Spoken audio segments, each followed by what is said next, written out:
4 members ఉన్నారు. So ఇక్కడ వరకు పవర్ సప్లై అనేది ఫ్లో అయిపోతుంది. ఓకే వస్తుందా?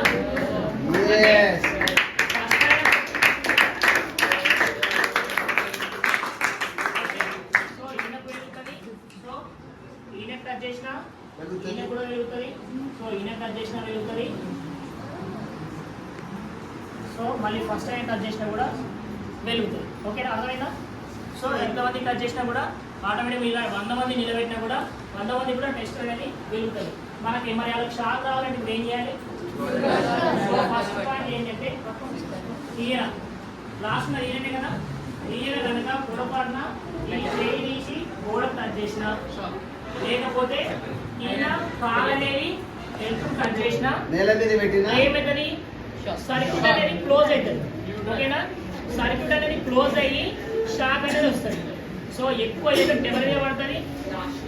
ఫస్ట్ అనేది పడుతుంది. ఎఫెక్ట్ అనేది ఫస్ట్ అనేది పడుతుంది. ఎందుకంటే ఆయన ఫేస్ అని పట్టుకొని ఉన్నాడు కాబట్టి ఆయనకి ఎఫెక్ట్ పడుతుంది. ఏం చేస్తాడు? ఇక టక్కన షాక్ అంటే టక్కన వదిలేస్తాడు. ఇక అవునా కదా? ఆయన అంత తొందరగా ఈజీ వదలలేడు.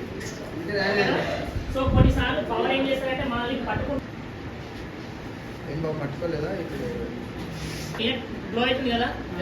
సో ఈయనకే హెయిర్ టచ్ చేసిన వెళ్తుందా హెయిర్లో? సో అదే స్కాల్ప్ టచ్ అయితే వెళ్తుందా? సో ఇంకో చేయండి. సో ఈయనకు స్కిన్ టచ్ చేస్తే గ్లో అవుతుంది. అదే నెయిల్స్ టచ్ చేస్తే నెయిల్ గోర్లకు కూడా రాదు. అదే స్కిన్ టచ్ అవుతుంది కాబట్టి స్కిన్ టచ్ అవుతుంది. ఓకేనా?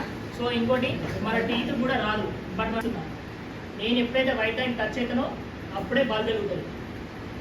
ఓకేనా? నేను టచ్ చేయకపోతే ఆ బల్బ్ అనేది వెలగదు. ఓకేనా? మళ్ళీ నేను చెట్లు వేసుకున్నట్టే ఆటోమేటిక్గా లైట్ అనేది తక్కువ అవుతుంది.